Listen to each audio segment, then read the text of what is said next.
Evening. Welcome to Exit Theater Presents.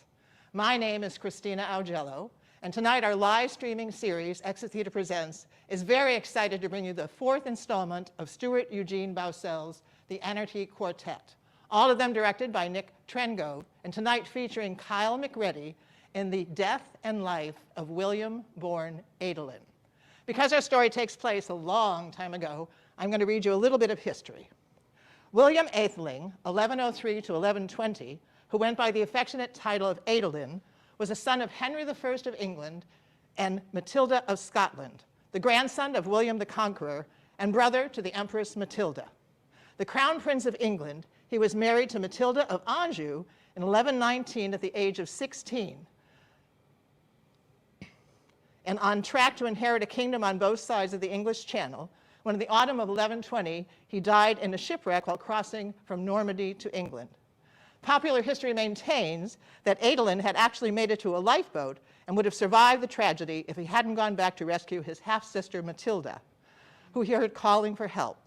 The boat was swarming with panicky passengers and capsized, taking Adelin and everyone else down with him. Adelin's death left a hole in the line of succession, and the empty throne would be fought over by the Empress Matilda and his cousin Stephen of Blois for almost 2 decades. This the anarchy in England would finally be resolved by the ascension to the throne of Matilda's son, Henry Plantagenet, and his wife, Eleanor of Aquitaine, founders of the dynasty that would carry England into the modern world. The last chapter of the Anarchy Quartet imagines Adelin in contemporary times, or is it the future? Observing the world from his perch on the rock that caused the shipwreck. Caught between life and death for over 900 years, he shares his thoughts and theories around the true nature of mortality, imparts the tiny piece of the divine plan that he believes he's been a part of before allowing himself to fade into the end. Or is it the beginning? Please enjoy the show.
On the day this rock I sit upon tore the bottom out of the boat that bore us all in it. I was 17 years old, married, and the Crown Prince of England. I was not alone. Some 300 souls who were the who's who of the English and French courts went into the Channel with me. At least a dozen of them are related to me. At least 4 times that considered me their friend, and I consider at least half of those mine. They all were, on the surface at least, loyal to me and the crown I was once destined to bear upon my head. But under the surface, as soon as we all were, It was every man, woman, and child out for themselves. It was every soul seeking just to breathe a little longer and wishing they learned how to swim. And had my half-sister Matilda not called out for me as the waves dragged her down like all the rest, I'm not sure I would have been any better than that sad wreck of fools, for I'd been rescued. I would have been safe. But since I went back for her, and since it's because of that decision I too drowned that day, I come off better than all the rest. In history's eye, I look a martyr in a sea of never-would-be heroes and villains, all lost to a prologue of a time that can glamorously be thought of as the Anarchy, but which at worst, we who had the luxury of sitting it out from the sidelines see quite clearly was merely chaos. Not even chaos with a capital C, just the everyday kind we usually dub life. My name is William, born Adelin, named after my grandfather William the Conqueror, who crossed this channel the English think of as theirs to make both sides of the water his. Crossed and conquered. Now we're all living up to that bar, with lessening success at it.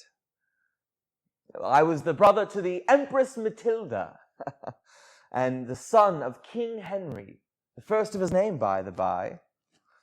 Both me and my sister were the children of a Matilda, and at 16 I became married to yet another Matilda. We never had the chance to have children, so I myself am father to nobody, except the era in which confusion, loss, and discovery burst from my death the way Pegasus is said to have been born from the severed neck of Medusa. An interesting birth for a legend, to be sure, huh? To be born from a myth, only to become one yourself, seems to me like a great triumph against oblivion. Sadly, the most interesting thing about me is that I died. My Pegasus envy runneth over. Still, what makes most things interesting is that they die. Or become a consolation. Look up and see Pegasus for an illustration. Here, we shall do so together.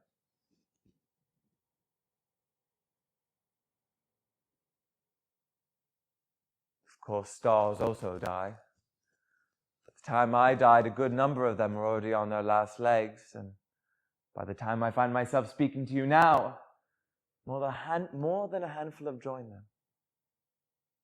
One or two have even gone out altogether.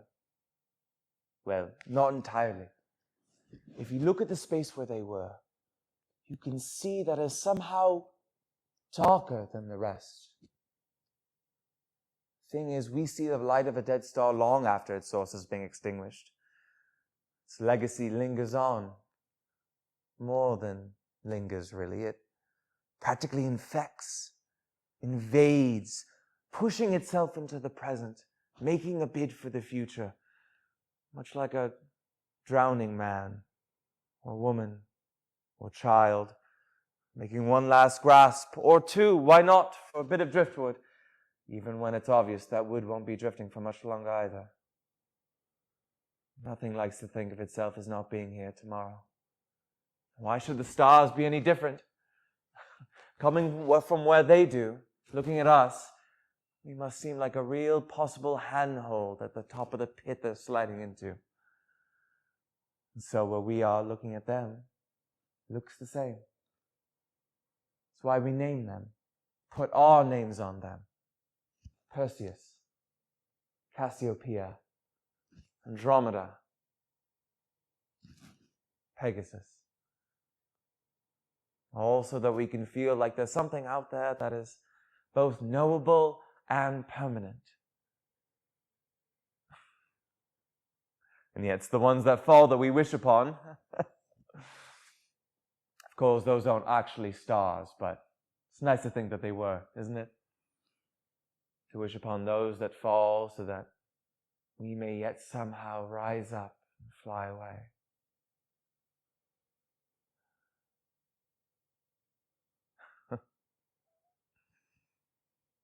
I know what you're thinking. He knows an awful lot about astronomy for someone who died in the 12th century. Early 12th century, might I add. Well, we who came before you, generally speaking, were far more aware about how the universe worked than you tend to imagine us. And we who can't seem to pass on to eternity just yet have the added benefit of knowing a thing or two beyond our mortal time. It's the one consolation we get for not dying completely when everything else dies entirely. Which it does, eventually. I hope. Well, do not be sad about that. It's a good thing, a blessing, really. Death lends meaning. It is the finiteness of things that endows them with gravitas and causes us to reflect. So, without death, there'd be no weight to anything. Without any weight, there'd be no need to reflect, and reflection is important.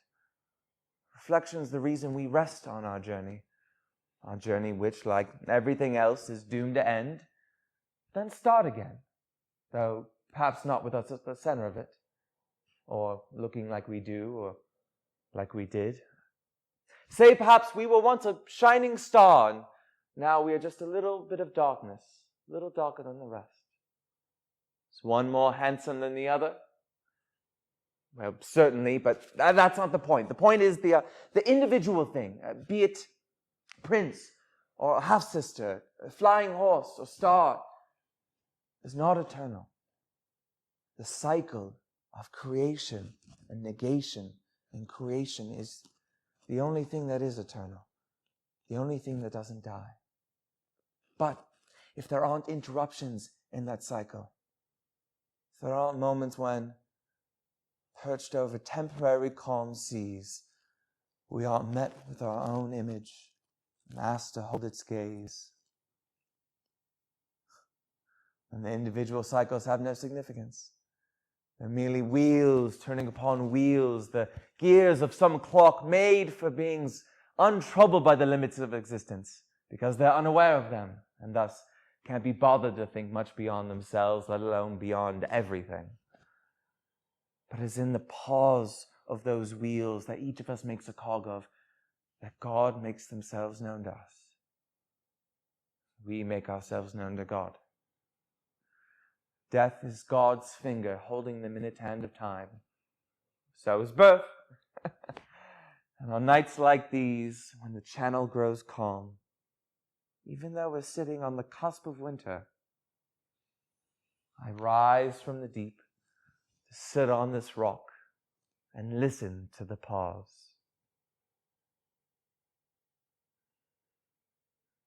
And if you happen to be passing by, whether it be on coracle or skiff, longboat, rowboat, tugboat, or aircraft carrier, you may see me, but you also may not. But you will feel me. You will stop and think for a moment, what does it all mean? And that is the divine saying, hello, or just me. But then again, I see you, even if you don't see me. I see all of you. And I hear you too, even if you don't hear me. The view from this rock is exceptional. But then again, it better be. I died on it. And I was a prince, you know.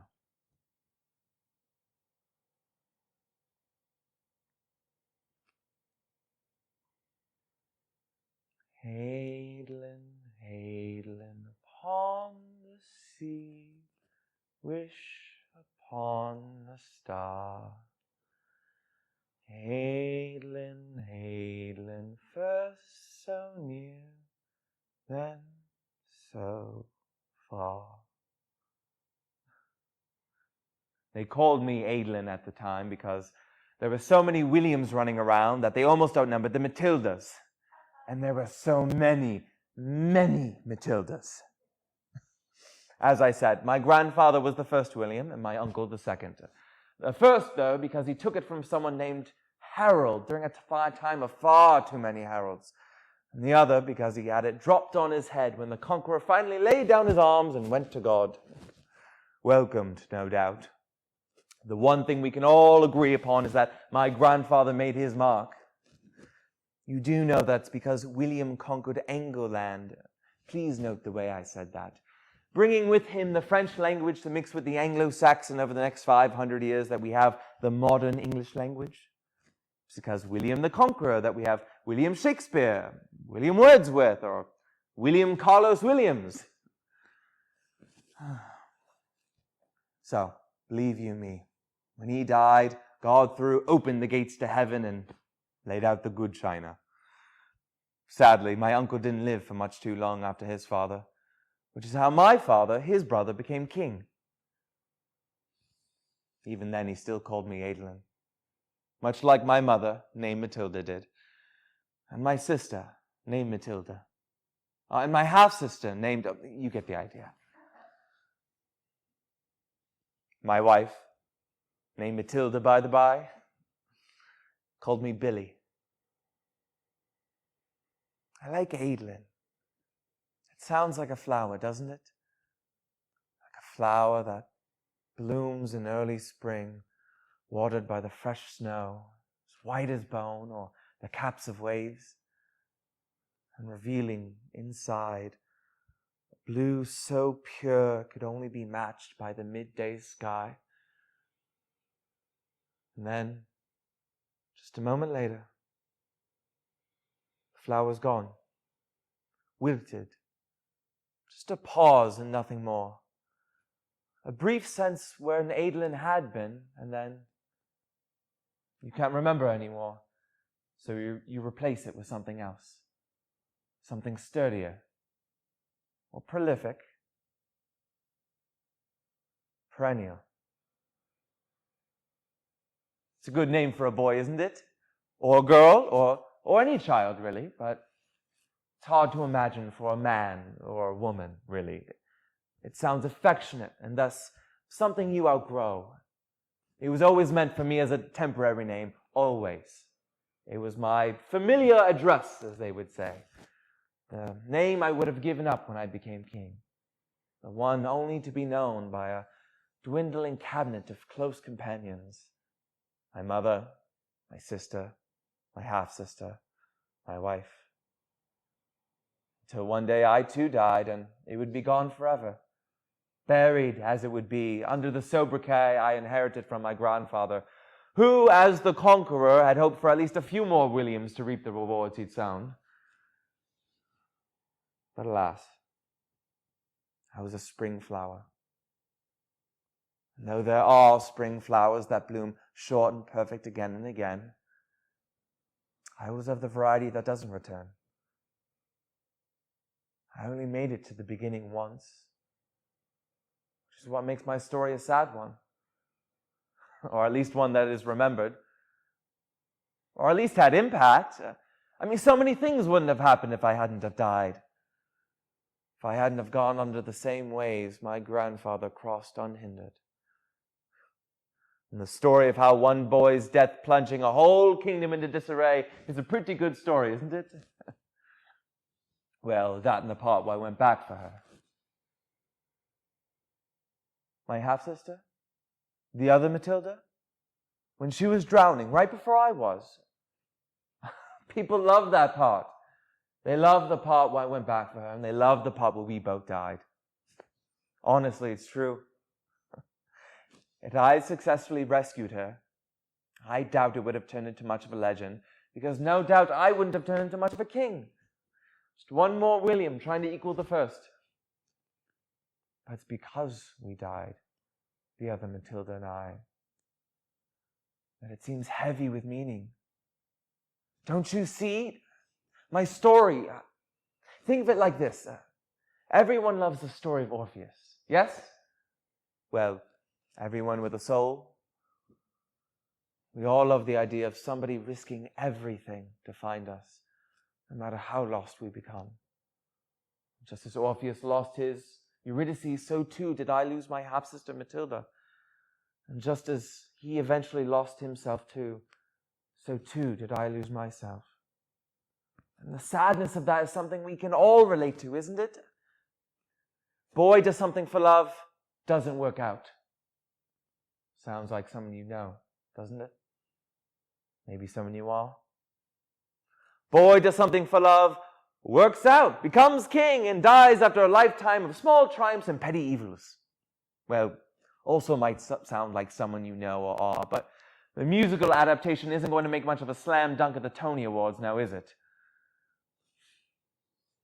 Still, there's a danger in loving a story that we always hope will turn out differently, even though we know it won't and secretly wish it wouldn't. Loving such a story may lead us to make decisions from which there's no return. It may lead us to think, well, if anything else, at least they'll put me amongst the stars. But so what? Those die too.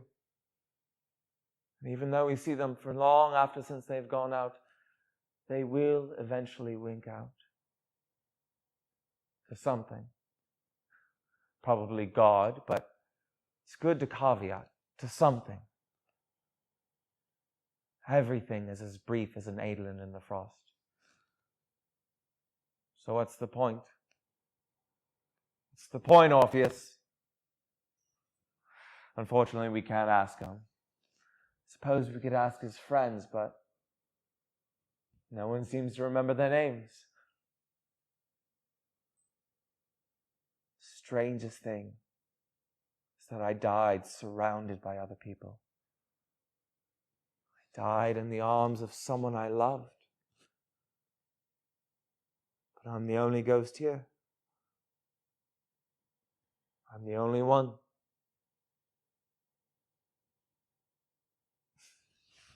I do suppose there is only room for one. It's not a very large rock, is it? Well, it's something rather formidable about 6 feet down. Oh, you've all seen Titanic. They say there was one person who survived the whole thing. He said he made it out to this very spot, clung to the rock until rescue arrived. They do say there was another, the captain of the white ship, no less. Apparently, when he learned that I'd been lost, he was so afraid of my father's wrath, he went ahead and rolled right back into the sea. Suppose that's why I have no company. Not even Matilda. Not even one of the Matildas. God, to think, who knew how plentiful they were, that heaven couldn't spare just one. Though, it's unlikely they all went to heaven. My mother, of course. My wife, who became a nun. My half-sister, if my prayers mean anything. But the main Matilda? Well, she wasn't a terrible person. She was a rather nice little girl. But you don't get to be called queen, let alone empress, by staying a nice little girl. But then again, it's all hard to say. It happened quite some time ago, and timelines aren't something I can manage well anymore, or can't, when one only exists in the pause. Still, I imagine she found a way to get a name and remembered all the rest, knowing her. Couldn't have come cheap. Mine cost me my life. Hers must have cost her her soul. At the very least, her peace.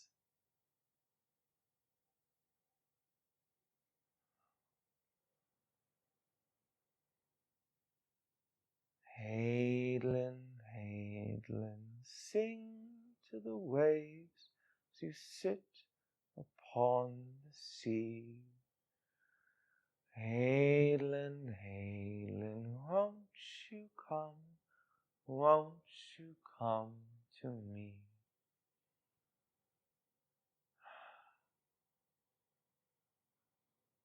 It's been a moment and then since I've seen the sun, or the moon.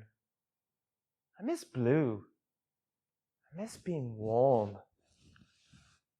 I miss clouds. There's a quality to clouds that I've always loved, and loved in a way that breaks a heart open, cuts into it with acuteness and precision unequaled by all but the most beautiful of flowers or the most pure of songs. It's the moment of experiencing perfection, of time and space and luck and intention all coming together and given shape by a glittering, shimmering substance that seems so solid, yet when in truth has no more matter to it than the beating of a butterfly's wing and the dew of a rose petal 5 seconds before the sun rises.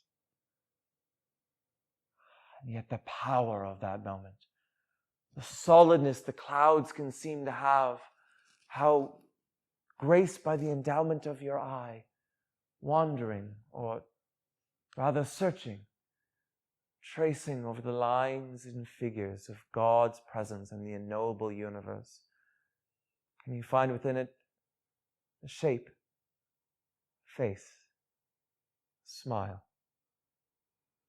Suddenly, you don't feel alone anymore, or mortal. And you breathe so easy. You breathe knowing you have all the time in the world to get it right. And then it shifts and changes, as clouds always do. And you feel yourself move on to the shadow of the next one, and the next, and the next, and the next. And you feel yourself growing smaller with each one, or larger. It could be very character defining. But either way, you're not the same, and you never will be again. You become some new same. And the clouds, indifferent, keep drifting by. A reminder that there's always more to come, but not always more that you want. Just because you were doesn't mean you will be. It doesn't even mean you are.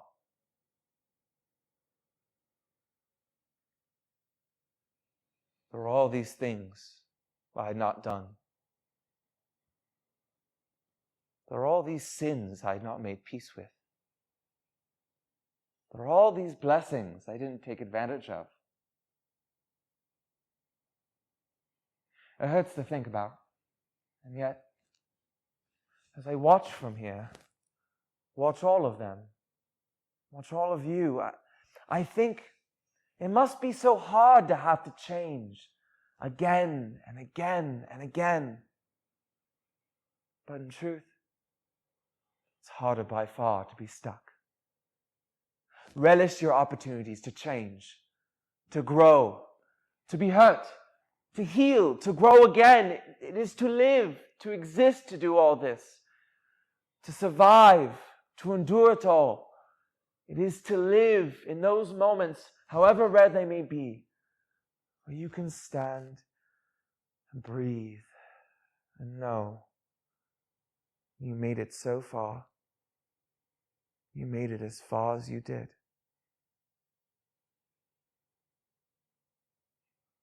There were all these things I had done. There were all these sins I had made peace with. There were all these blessings, and I was so lucky.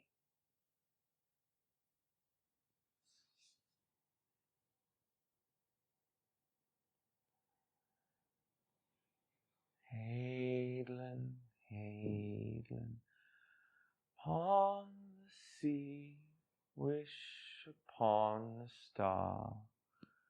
Adelin, Adelin, come to me, come so far. Ow! Well, well, well. Aren't you a brave little thing? Lucky for you, I'm not starving and never will be again. Though, between us and the barnacles, I do love a good bisque. Oh, wouldn't that be a terrible way to end, though? Bested and basted. I'm sure you don't deserve it. But then again, whoever does, not really the way the world works, is it?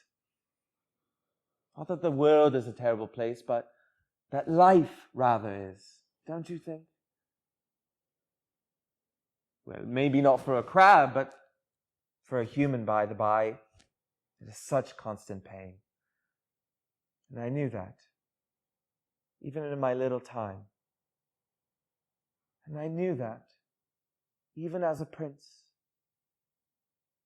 I knew that happiness was fleeting, just moments really, before, between defeats and sorrows, the earth burning up, the sea drying up, and the sky falling. Joys even rarer, the moments before the sinking of a ship, the last breaths before drowning. And nothing matters.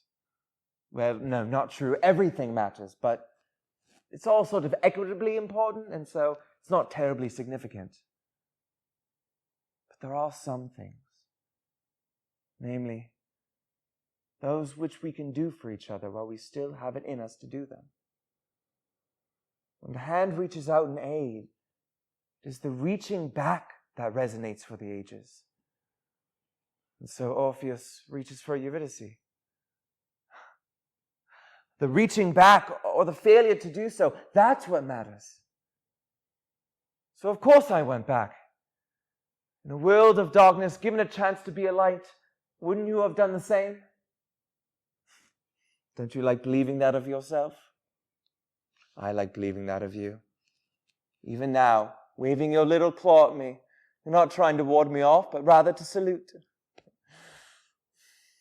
You probably think I need a friend or help.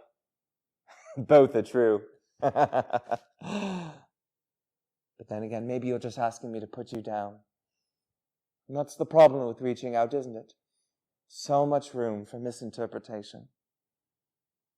Then again, claws reaching across to each other for good or ill is really all we ever have, isn't it? And so Eurydice reaches for Orpheus. All right, I'll put you down. If you see her,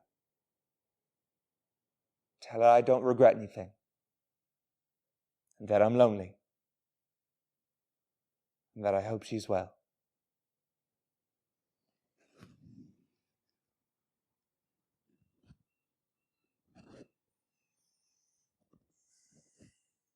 We know there is something that was here and now is gone, and for most of the world it never was, but like everything that ever was, it's left its place in the darkness that must be filled, and we are still learning to fill it. I'm using the royal we here to include all of us, but also because, as I said, I am royalty. We are still attempting to do our part to fill the hole at the center of the universe. But it's so much bigger than us. Like a crown too big for our head, or an ocean too deep for our feet to reach the bottom. So we become tangled.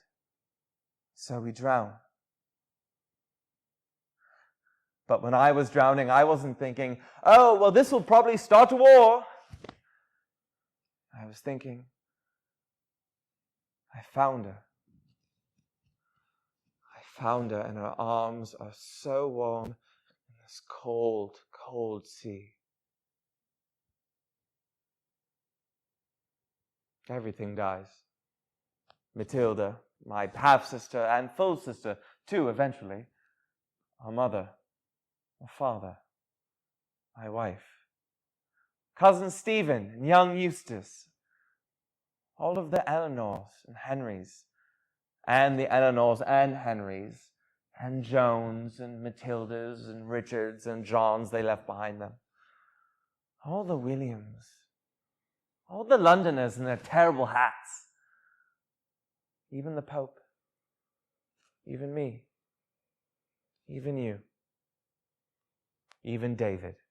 Yes, David, King of Scotland, though he did certainly live for quite a long time. There's always one. But eventually, everyone who survived me is ashes now. It's informative and comforting. May I too arrive one day. But for now, I sit on the rock who tore the bottom out of the boat, whose shipwreck was my assassination by God. And you may have noticed that I do not, contrary to popular belief about the undead, glow with an unearthly pallor.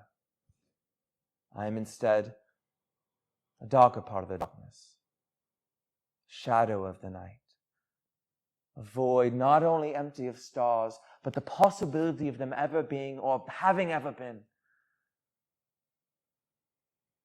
But if you look closely, if you peer,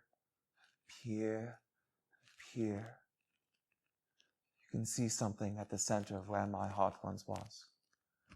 Something bright and eternal and perfect, that though it is folded in on itself, continues to shimmer from within, like a dormant seed waiting for the spring, knowing it will come again. Not with certainty, but with hope. Hope that can only exist in the young. And when you die young is the only thing you leave the world with, and leave with the world. I died so young and so hopeful. It was so sad, but please do not be. You and I are both stars. Even dead, our light has thousands of years left to burn. And even at last, when we're just a bit of darkness, just a little darker than the rest, that will just be the beginning. Because something will come. Something will come and fill the hole we leave behind. Look up. See Pegasus bursting forth from the severed neck of Medusa.